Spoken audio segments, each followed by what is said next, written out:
이 시간 우리 함께 나누실 말씀 누가복음 10장 38절에서 42절까지 말씀입니다.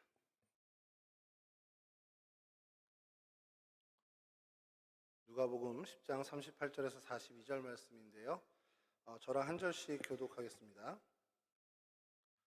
그들이 길을 가다가 예수께서 어떤 마을에 들어가셨다. 마르다라고 하는 여자가 예수를 자기 집으로 모셔드렸다. 이 여자에게 마리아라고 하는 동생이 있었는데 마리아는 주님의 발 곁에 앉아서 말씀을 듣고 있었다. 그러나 마르다는 여러 가지 접대하는 일로 분주하였다. 그래서 마르다가 예수께 와서 말하였다. 주님, 내 동생이 나 혼자 일하게 두는 것을 아무렇지 않게 생각하십니까? 가서 거들어 주라고 내 동생에게 말씀해 주십시오. 그러나 주님께서는 마르다에게 대답하셨다. 마르다야, 마르다야, 너는 많은 일로 염려하며 들떠 있다. 함께 하시죠. 그러나 주님의 일은 많지 않거나 하나뿐이다. 마리아는 좋은 몫을 택하였다. 그러니 아무도 그것을 그에게서 빼앗지 못할 것이다. 아멘. 반갑습니다. 되게 오랜만에 만나는 것 같은데요. 오늘 좋은 몫이라는 거에 대해서 저희가 좀 생각하는 시간 아주 짧게 가지려고 합니다. 오늘 잘 오신 겁니다. 일찍 끝나요. 성경에 사람들이 많이 등장하죠. 그리고 각양각색의 사람들이 등장하는데 이 사람들이 이제 성경에 그 사람들의 전체 모습을 분명히 묘사하지 않고 우리에게 교훈을 줄 만한 그게 진명교사의 모습이든 반면교사의 모습이든 우리에게 뭔가 알려주실 만한 것들을 성경에 기록한 거죠. 그게 이제 성령께서 감동 감화로 성경에 글을 남겨죠. 그러니까 성경에 등장하는 인물이 예를 들어서 모세다 그러면 모세의 전인적인 면은 우리는 잘 알지 못해요. 그가 어떤 성격이고 짠 걸 좋아하는지 싱거운 걸 좋아하는 건지 모르죠. 저희는 모르는데 다만 성경에 드러난 것으로 그가 이러한 모습을 가졌고 이게 하나님과의 관계 면에서 혹은 또 세상과의 관계 면에서 이러한 모습을 우리에게 교훈으로 주는구나를 우리는 캐치하면 되는 겁니다. 마리아와 마르다라는 사람이 오늘 등장을 하는데 이들도 예수님의 가장 최측근 중에 하나였어요. 어떻게 보면 12 제자들보다 더 가까이 주님과 어떤 내적 네트워크를 갖고 있었던 사람들입니다. 그런데 성경에 이들에 대한 묘사는 딱 3번밖에 안 나와요. 그러니까 다른 예수님과 마리아 마르다보다도 더 거리감이 있는 사람들의 얘기가 더 많이 나오는 경우도 있죠.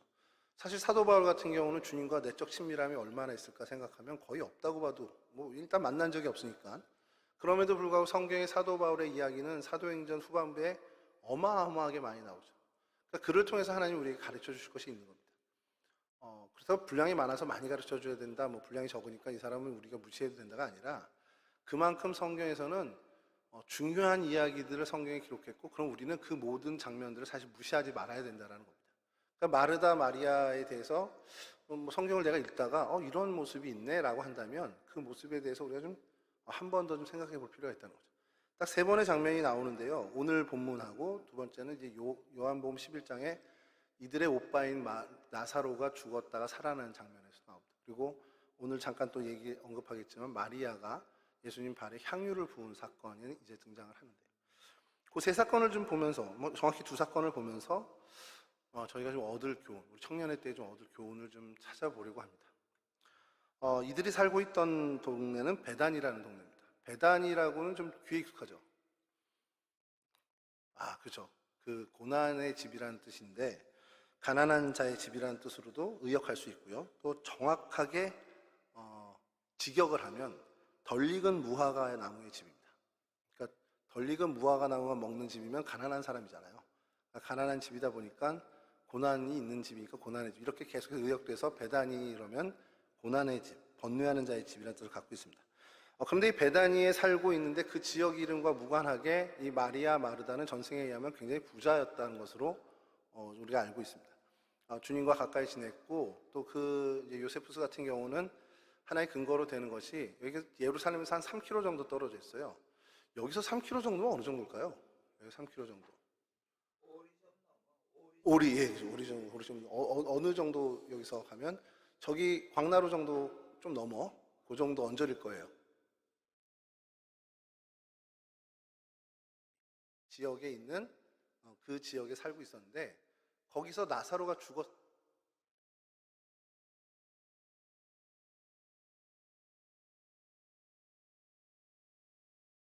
어느 정도 유력했다라는 거죠, 사람이. 야, 여러분들 아직 공감을 못하는구나, 그런 걸. 장례식장이요, 특실을 잡냐, 1호실을 잡냐, 2호실을 잡냐, 3호실을 잡냐, 이게 손님 규모 때문에 그러거든요. 손님이 규모가 많다라는 건 그분이 뭐 사회생활 잘했다 뭐 이런 것도 수 있지만, 사실은 그쵸, 많은 인적 관계가 형성됐다라는 건 그만큼 여유가 있다라는, 삶의 여유가 있다라는 것이니까 당시 시대는 더했다는 거죠. 예루살렘 변두리 지역까지도 예루살렘으로부터 많은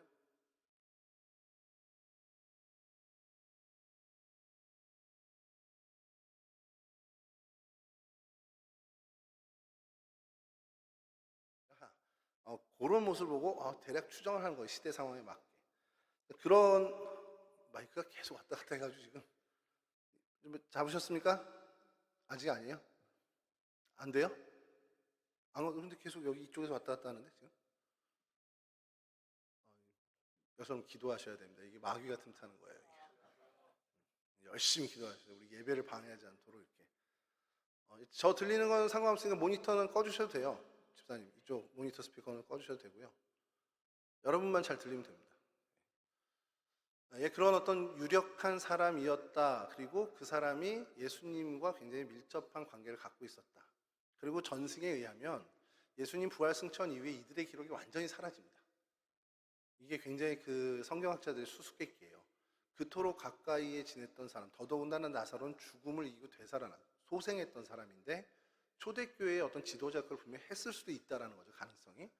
그럼에도 불구하고 완전히 사라져, 자취를 감춰요. 그게 이제 어떤 그 인문학적인 관점으로 사람들이 바라볼 때는 뭐 어떤 권력 싸움이나 이런 거에서 헤게모니 싸움에서 밀려나서 뭐 이렇게 됐다라는 경우도 있고, 또 이제 성경학적으로 보는 성경학자들 같은 경우는 그들이 팔레스타인에 남지 않고 유럽으로 이주해서 공동체를 구성했다라는 이야기를 씁니다. 소아시아 지역이든 그렇게 주님의 유지를 받들어서 주님의 제자로서 삶을 살아갔고 그것이 미처 기록에 담지 않았다라는 것으로 얘기하는 경우도 있습니다.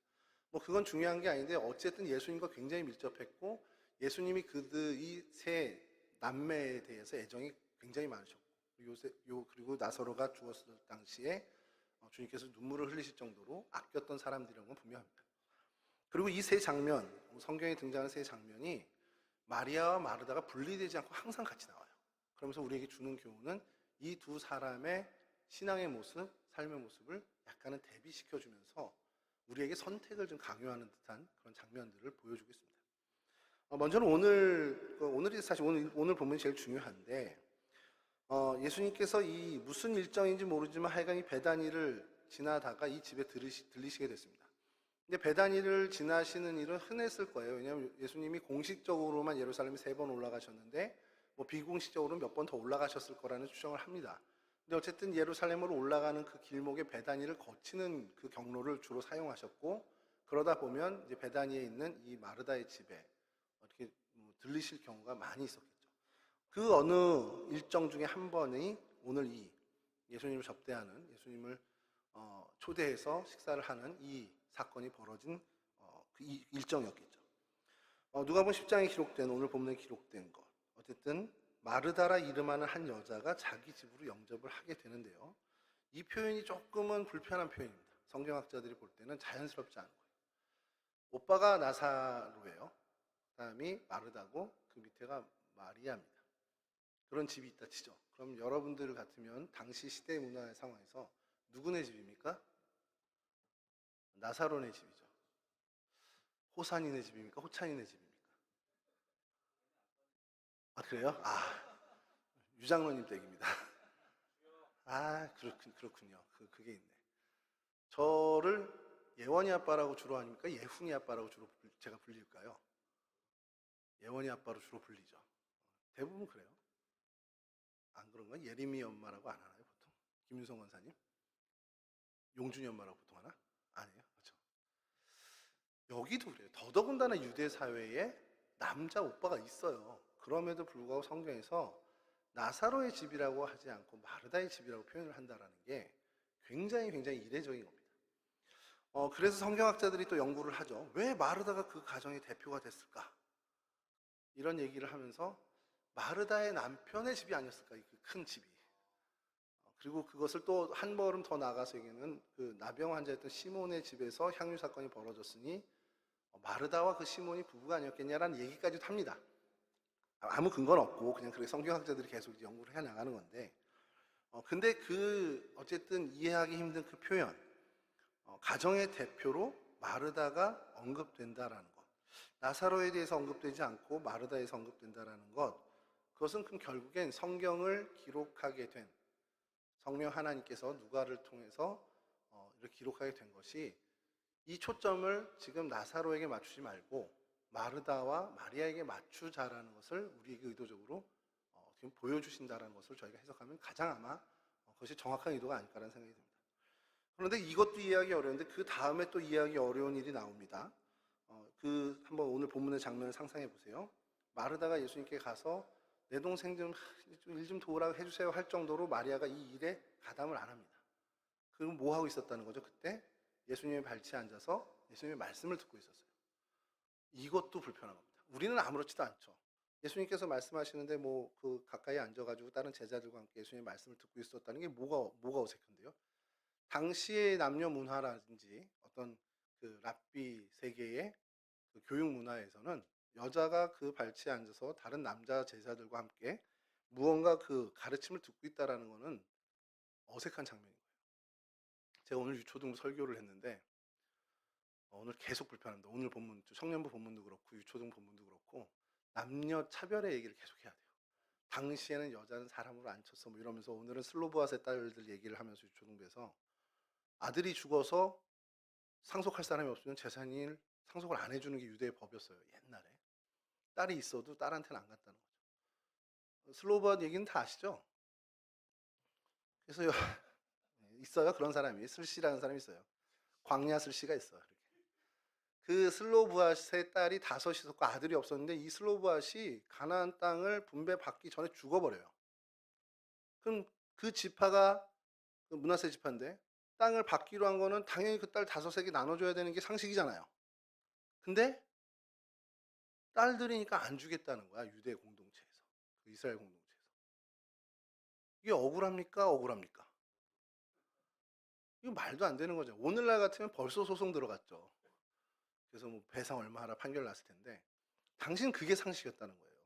근데 그 상식을 없애고 여자도 딸들도 상속권을 갖게 되게 된 계기를 만든 게 이 슬로브아스의 5딸이라는 겁니다.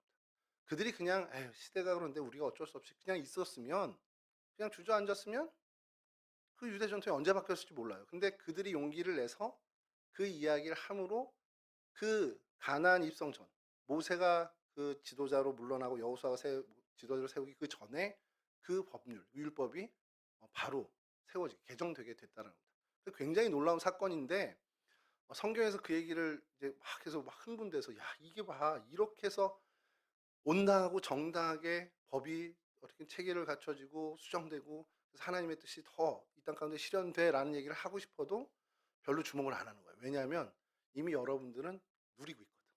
남녀 문제 아니라 오히려 여자로 태어난 게 더 좋다는 얘기를 저는 얼핏 요즘 듣고 있어요.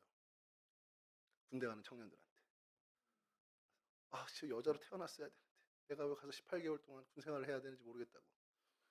제 조카도 그런 얘기를 했었고. 근데 이번에 100몇만 원으로 병장 월급이 오르니까 입이 싹 들어왔더라고 그 말이. 몇 개월 모으면 차 사요. 병장 월급 1호분부터 다 모으면 제대하고 차 살 수 있어요. 110 몇만 원이라고 그러던데. 아, 나 2만 3천 원 받았는데. 예, 어쨌든 그건 그거고. 자, 그런 시대가 어쨌든 그렇게 여자에게 불리한, 그렇게 바뀌었음에도 불구하고 신약 시대에 와서도 이 상황, 마리아 마르다의 시대 역시도 여자라는 신분 때문에 선생님 앞에 앉아서 말씀을 듣는 것이 어색한, 그리고 상식적이지 않은 시대를 살고 있었다는 겁니다. 그런데 이 상식적이지 않은 두 사건을 이 본문에 보여주는 건 뭐냐는 거예요. 성경이 우리에게 이야기하는 것은 상식적이지 않고 시대 정신에 맞지 않음에도 불구하고 그 길이 맞다면 우린 그 길을 택해야 한다는 겁니다. 마르다의 집이다라고 표현하는 것이 아니다. 근데 마르다가 지금 중요하고 그 사람에 대한 이야기를 하기 위해서 마르다라는 걸 했다라는 것은 우리가 그 상식을 걷어내고 들어야 되는 거고, 마리아가 예수님의 발치에 앉아서 그렇게 학습을 받는, 이야기를 듣는 것이 당시 시대 정신이나 상식에 맞지 않는다 하더라도 그것이 맞는 것이라면 우리가 거기에 더 주목해야 된다는 것이 이 성경을 읽는 우리의 자세라는 거죠. 자, 그런데 이 주님께서 이 성경을 기록하시면서 이 마르다와 마리아가 상식적이지 않은 장면을 보여주고 마리아는 제일 상식적인 모습으로 보여줍니다. 그렇게 대비를 해요. 그래서 당시의 상식에 마르다는 어떻게 했냐? 손님이 왔으니까 집주인으로서 접대하는 일에 힘을 쏟는 겁니다. 거기에 올인하는 거예요. 음식을 장만하고 뭐 불편한 거 없게 뭐 하는 그런 거에 올인을 하고, 마리아는 그것과는 전혀 다른 상식적이지 않은 일에 올인하고 있었습니다. 자, 그러면 우리는 어떻게 보통 평가를 해야 됩니까? 상식적인 사람이 칭찬을 받고 상식적이지 않은 사람에 대해서는 우리가 비난까지는 아니더라도 권면은 해야 되는 그런 어떤 분위기로 가야 되죠. 맞잖아요. 이렇게 반응이 없어서 이렇게. 자, 그런데 주님의 반응은 어떻습니까? 주님은 어느 쪽에 손을 들어준 것 같습니까? 여러분 오늘 본문을 읽으면 마리아의 손을 들어준 것으로 저희는 정확히 볼 수 있습니다. 근데 그렇다고 마르다를 책망했냐? 또 책망한 건 아니에요. 예수님의 표현이 있잖아요. 예수님 표현 잘 쓰시는 게 마르다야 마르다 이렇게 두 번 부르시는 건 그냥 정말 이렇게 이리 와봐 이렇게 굉장히 온화하게 가르쳐 주시는 거예요. 마르다가 지금 생각하고 있는 상식과 세상의 기준과 어떤 세상의 온당한 가치관이 틀린 것은 아니지만, 근데 그것보다 먼저 해야 되는 게 하나 있다라는 것을 알려주면서 차분히 가르쳐 주고 계신 거죠. 그러면서 마리아가 그 좋은 몫을 택했다는 겁니다. 그러면 주님께서 이 말씀하시는 거 오늘 2024년을 살아가는 저와 여러분들은 어떻게 들어야겠느냐? 우리도 상식적으로 살아갑니다. 세상의 가치관과 세상에서 지혜롭다 하는 것으로 살아가죠. 세상에 살다 보니까. 돈 잘 벌려면 어떻게 해야 됩니까? 의대를 가야죠. 2,000명 충원하는 거 노려서 의대를 가야죠. 돈 잘 벌려면. 그럼 돈 잘 벌려면 열심히 일하고, 이게 세상의 가치관이 있어요. 이렇게 해야. 야, 코인엔 투자해야지. 주식 정도는 해야지. 세상에서 이야기하는 상식들이 많습니다. 돈 잘 벌려면. 그러면 여러분들에게 주님이 묻는 거예요. 그 돈 잘 벌려면 하는 게 네 목표냐? 왜냐면 우리는 세상에 살다 보니 세상의 상식에 오염이란 표현은 안 쓰겠습니다만 어쨌든 간에 우리가 어, 담겨져 있죠. 그러다 보면 세상의 가치관을 따르는 삶이 편해요. 그리고 세상의 시스템은 그렇게 돼 있어요. 그렇게 가야 돌도 안 맞아. 비난도 안 받고. 그래서 보통 사람들이 살아가는 방식대로 살아가요. 그럼 그렇게 살아가다 보면 주님께서는 얘기를 하죠. 너 좋은 목숨 놓쳤어. 우리가 생각하는 세상에 되게 좋은 가치관을 따라 산다고 하지만 주님이 얘기하는 좋은 몫은 놓치고 사는 인생이 될 수밖에 없다라는 겁니다. 근데 마리아를 보세요. 세상에서 사람들이 생각하는 상식대로 살지 않습니다. 쟤는 뭘 하는 것마다 이렇게 참 눈에 이렇게 불편하게 하지? 그렇다고 뭐 관계를 다 깨라는 얘기가 아니라 뭔가 쟤는 좀 다르게 사네? 나는 이렇게, 야, 주식 투자 정도 해야 되는 거 아니야? 그랬더니 난 주식이 뭔지도 몰라. 그러고 살고. 야, 코인은 해야지. 그랬더니 코인이 뭔데? 코인 노래방이야? 뭐 이러면서 전혀 모르는. 그러면 주변의 사람들이 어떻게 생각했어요? 야, 쟤는 세상을 너무 몰라. 라고 하는 삶의 모습을 가지지만 정작 그러한 삶을 통해서 주님이 얘기하는 좋은 몫을 소유한 사람이 될 수도 있다는 겁니다.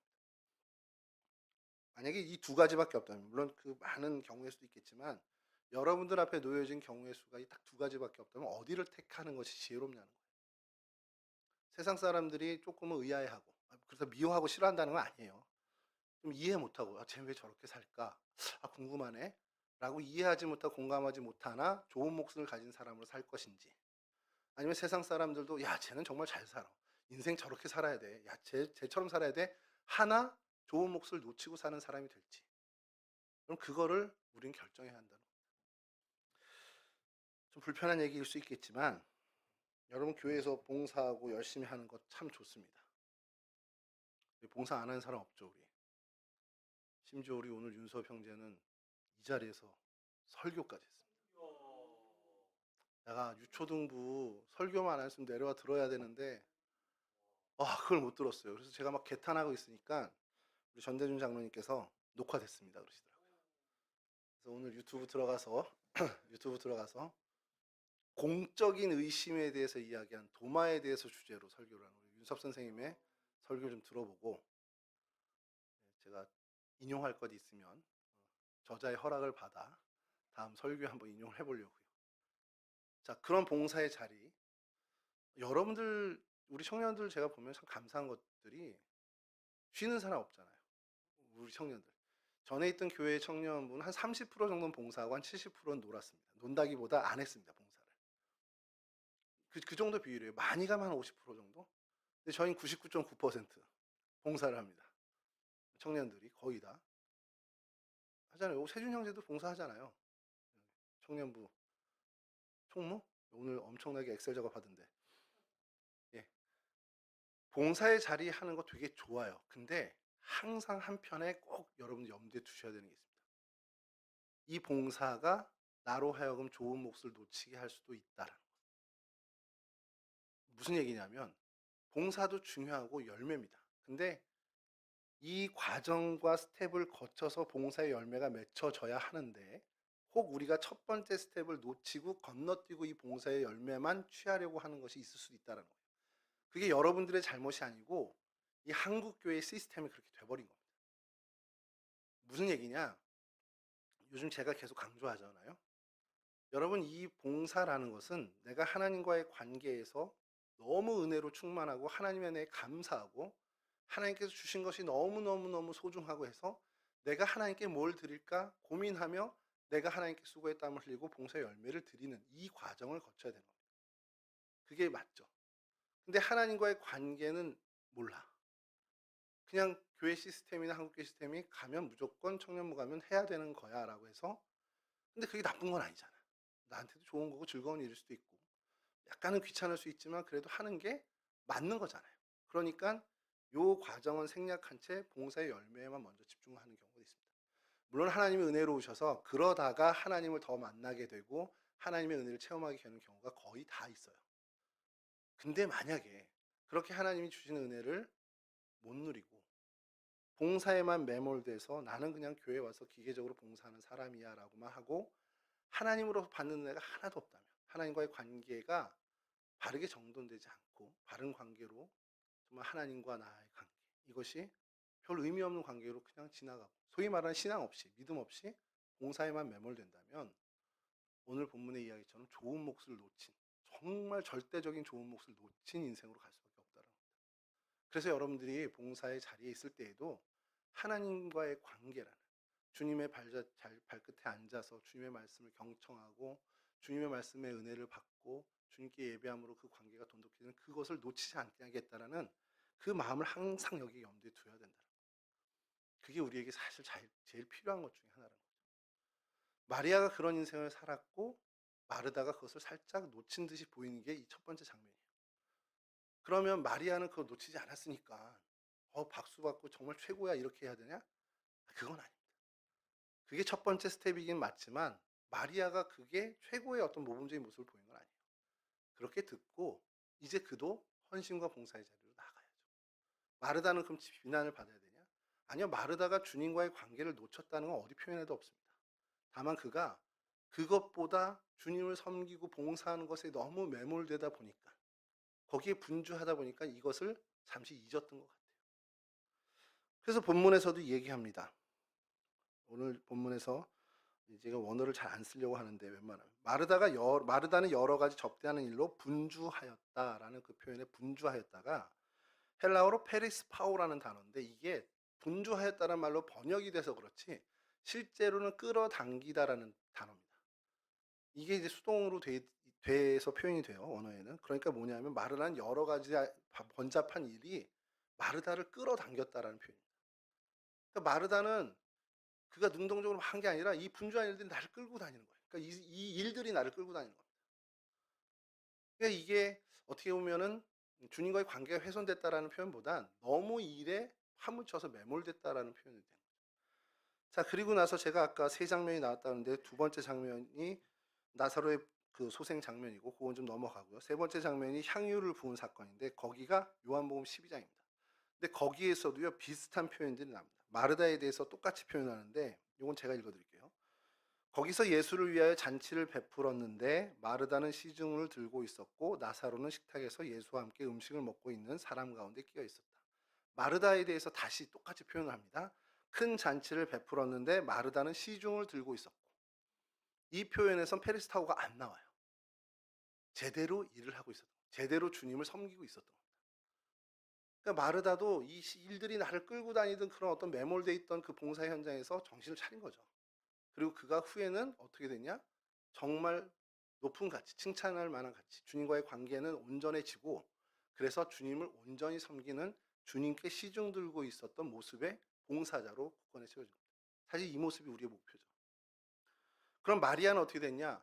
그냥 주님의 말씀에 청종만 하고 봉사는 하나도 안 하는, 어떻게 보면 약간은 유아적인 그런 모습. 물론 그것이 좋은 몫을 택한 것이긴 하지만 아쉬운 그 모습에서 머물렀냐? 아니요. 여기서 어떤 사건이 벌어집니까? 주님의 발에 향유를 부은. 또 상식적이잖아요. 1년 연봉이 해당하는 그 향유를 예수님 발에. 그러니 제자들도 막 상식적이 않은 표현에 막 반발하는 겁니다. 야, 이거 팔아서 가난한 사람 나눠줘도 모자랄 뻔 이걸 어떻게 거기다 쏟아붓냐고. 그럼 그의 헌신과 이 봉사가 정말 그 상식적이지 않고 그 제자들이 얘기하는 것처럼 이상한 짓에 해당하는 것이냐? 그렇지 않죠. 주님은 또 뭐라 그러십니까? 그가 나의 장래를 기억했다. 예비했다. 어느 누구도 주님의 장래에 대해서 신경 쓰지 못하는데 이 마리아는 주님과의 좋은 관계, 그 좋은 몫을 소유한 사람답게 그의 헌신과 봉사는 주님께서 너무 마음에 들어 하시는 주님의 장래를, 십자가 사역을, 주님께서 이 땅에 오신 정말 원초적인 목적, 그 근원의 목적에 부합하는 그 일을 바라보고 거기에 헌신과 봉사를 했다는 거예요. 정말 제대로 된 봉사와 헌신을 했다라고 칭찬을 받은 겁니다. 그러니까 마르다도 마리아도 이제는 칭찬받는. 그런데 이제 순서는 좀 바뀌었었겠죠. 주님과의 어떤 관계 먼저 하지 못하고 봉사에 매몰되다가 깨우치고 다시 이것을 수습해서 주님과 좋은 관계를 맺는 마르다. 어떻게 보면 주님이 기대하시는 주님과의 관계에 좋은 몫을 먼저 선택하고 그것으로 인해서 봉사의 자리, 남들은 찾아보지도 못한, 남들은 발견하지 못하는 주님의 십자가 사역을 발견하는 그 놀라운 해안으로 주님께 올바른 칭찬받는 헌신과 봉사를 한 마리아. 둘 다 이제 마지막 모습은 같았지만 이 과정은 조금은 둘이 좀 차이 나게 같더라. 아마 우리에게 주어진 그 신앙의 여정에 이 두 여인의 비교 모습이 우리 가운데도 항상 어떻게 보면 교차될 거예요. 어느 한 청년의 인생이 마르다처럼 똑같이 가지도 않을 거고 그 인생 하나에도 마리아의 모습과 마르다의 모습이 계속해서 뒤섞일 겁니다. 그러나 우리가 놓치지 말아야 되는 것은 좋은 목. 주님께서 그래도 좋은 몫을 먼저 하라 하신, 먼저 우선순위에 두라 하신 일에 최선을 다하는 삶을 살아야 한다는 것이죠. 근데 그게 오늘 이야기한 것처럼 마리아의 모습에서 드러났을 때 우리가 좀 겁먹을 수 있는 게 상식적이지 않은 모습이 있을 수 있다는 거예요. 세상 사람들이 또 친구들이 쟤는 좀 독특해, 유별나 이렇게 이야기하는 모습이 될 수도 있습니다. 그래서 제가 예전에 교회에서도 그렇고 늘 입버릇처럼 이야기하는 게 있어요. 빌 게이츠라고 혹시 아세요, 여러분? 빌 게이츠. 이번엔 좀 해봐야 돼요. 아는 사람. 빌 게이츠. 예. 그분의 회사는 마이크로소프트라는 회사입니다. 그분이 이제 컴퓨터를 IBM과 이제 제휴해서 컴퓨터 소프트웨어를 이제 개발했는데 운영체제가 도스였죠 처음에는. 그러다가 윈도우라는 게 3.1부터 시작해서 윈도우 95, 98이 나왔습니다. 윈도우 3.1과 95가 나왔을 때 그 분야에 있던 사람들은 빌 게이츠를 엑스아치 그렇게 비난을 했어요. 왜 그러냐면 스티브 잡스의 맥킨토시 컴퓨터를 그대로 카피해서 똑같이 한 겁니다. 뭐가 달라졌냐? 종료 버튼이 오른쪽에 있는 걸 왼쪽에 있는 걸 오른쪽으로 바꾸는 그 정도. 그러니까 창을 띄운다라는 것 자체를 완전하게 카피를 해서 스티븐 잡스가 전화까지 해서 뭐 항의했다라는 이제 설이 있을 정도로. 근데 이제 그게 뭐 저작권이나 어떤 이런 거에 걸리지 않게 되고 특허에도 걸리지 않게 해서 어쨌든 개발이 됐어요.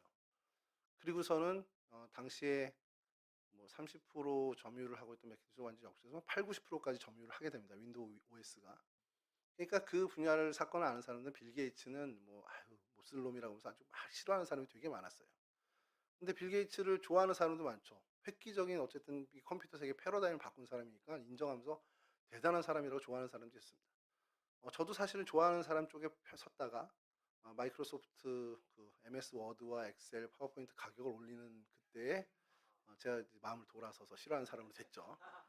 그래서 제가 외치는 건 리눅스의 창업자 이야기처럼 정보는 공유돼야 한다라고서 외치면서 어둠의 경로로 많은 것을 했습니다만 이제는 이제 회개하고 정식 버전을 구매해서 사용하고 있습니다.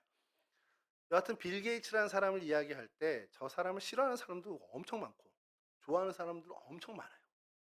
근데 재미난 건 빌 게이츠 그게 뭔데 무시하는 사람은 없다는 거예요. 왜냐면 그 분야에 압도적인 사람이거든요. 그러니까 어느 목사님이 그 얘기를 한번 설교 중에 하시더라고요. 빌 게이츠 좋아하는 사람 있고 싫어하는 사람인데 무시하는 사람 없잖아. 근데 그 얘기가 저한테 딱 꽂혔어요. 우리가 그런 사람이 돼야 되는 거예요. 세상의 가치관으로 보고 세상의 상식으로 보면 여러분들은 약간 경원되는 대상이 될 수 있어요. 야, 술도 안 마셔? 야, 일요일인데 어딜 가? 아, 쟤 독특하게 사네. 그렇게 경원하는 대상이 될 수 있죠. 그리고 어떤 사람은 좋은 가치관으로 보면서 아, 그래, 네가 그리스도인이니까 그렇게 바르게 살지. 야, 난 너 응원해. 이런 사람도 있을 수 있습니다. 싫어하는 사람도 있고 좋아하는 사람도 있지만 여러분들을 무시하는 사람은 없어야 되는 거예요. 아, 쟤 있으나 마나해. 쟤가 뭐 우리 식장에 뭐가 필요해. 이러진 않아야 되는데 한국 교회의 그리스도인들이 사실 어떤 위치냐고 생각하면 싫어하는 사람, 좋아하는 사람은 그건 떠나서 무시당하는 사람들이 너무 많은 겁니다. 한국 교회가 너무 무기력해졌다라는 거죠. 그것을 우리는 이제 넘어서야 된다는 거예요. 여러분 세상의 가치관으로 살아가는 사람들은 여러분 지금 이 시간 이 자리에 여기 앉아 있는 거 이해 못 합니다. 왜 여기 앉아 있어? 이 시간 놀러 나가야지. 지금 홍대에서 무슨 일이 일어나는지 몰라? 나도 몰라요. 놀 게 엄청 많고 즐길 것이 엄청 많은데 지금 이 시간에 이 황금 같은 시간에 예배당에 앉아서 되도 않는 얘기를 듣고 있다라고 생각할 거예요. 이해 못할 겁니다. 그러나 그들이 여러분들의 삶의 모습을 보고 무시하지 못하게 아, 그래도 쟨 저렇게 살아도 잘하잖아. 능력 있게 하잖아. 사람들에게 선한 영향력 주잖아. 이런 인정을 받는 사람들이 되어야 한다는 거죠. 그게 우리의 최종적인 목표일 수 있습니다. 그러기 위해서 여러분들이 해야 하는 첫 번째 단추, 첫 번째 걸음은 좋은 몫을 여러분의 것으로 삼아야 한다는 거예요. 그게 뭐겠습니까? 주님과의 관계죠. 반복돼서 죄송합니다만 그 주님과의 관계를 바르게 하기 위해서 여러분들이 최우선순위에 놔야 할 것이 뭐죠? 바로 예배입니다. 예배드리기 싫은데 주님과 관계가 좋아졌다. 거짓말입니다. 아, 난 예배 정말 또 예배야? 이러는 마음에 나 주님이랑 친해, 나 주님 사랑해. 거짓말입니다.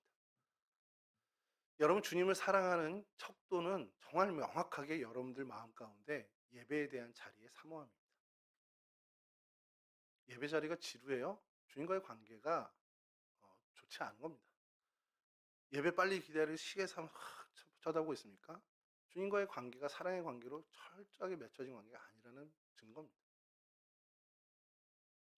예배 시간을 난 예배 시간 즐겁게 생활해야지. 나 예배를 정말 사모해야지. 예배 시간에 지루하지 않게 내 마음 다잡아야지. 그거 안 됩니다. 주님을 사랑하는 마음이 먼저 생겨야 예배가 즐거워지는 거고 예배가 기뻐지는 거예요. 역으로 예배를 내가 막 즐거워하고 예배 시간에 막 해서 주님과 관계가 좋아진다? 그건 거의 불가능한 얘기고 이론은 가능하겠지만 불가능한 얘기고 내가 주님을 사모하고 주님을 사랑하는 그 마음이 내 안에 불을 일어야 예배의 자리가 기쁨의 자리가 되고 사모하는 자리가 된다는 겁니다. 그러니 여러분 주님을 사랑하는 데 최선을 다하십시오. 주님을 어떻게 사랑합니까? 그건 세상의 사랑과 비슷해요. 눈에 자주 보면 사랑하게 됩니다. 주님의 말씀이신 주님 가까이 두십시오. 기도 잘 안 된다? 기도할 줄 몰라요? 그냥 눈 감고 주님만 생각하세요. 딴 생각이 들어도 계속 생각하세요. 처음에 안 돼요? 1분만 하세요. 2분만 하시고. 모래시계 사다 하세요. 제가 예전부터 했던 방법이 1분짜리 모래시계 갖다 놓고 기도하는 거였는데 10분짜리, 15분짜리, 30분짜리도 됩니다. 나중에. 이거 뭐 스마트워치로 하냐? 아니, 모래시계 그 아날로그의 맛이 있어요. 와, 얼마 안 남았다. 좀만 더 하면 된다. 아니, 눈 감고 안 해도 돼요. 그냥 모래시계 보면서 기도해도 돼요. 그렇게 여러분 말씀을 가까이 하고 기도로 하나님과 친숙해지는 시간들을 확보하면 여러분들 안에 하나님을 사랑하는 마음은 분명히 일어납니다. 그럼 그 사랑하는 마음이 예배의 자리, 예배를 사모하는 마음으로 이어지고요. 그러면 주님과의 관계가 바르게 정립될 때 여러분들은 좋은 몫을 소유한 사람으로 이 땅에서 선한 영향력을 행사하고 무시당하지 않는 그러한 크리스천들로 살아갈 수 있게 된다는 사실이죠. 이와 같은 귀한 은혜를 누리는 우리 동성교회 청년 부원 모두가 되실 수 있기를 주님의 이름으로 간절히 축원합니다. 우리 찬양 함께 하시죠.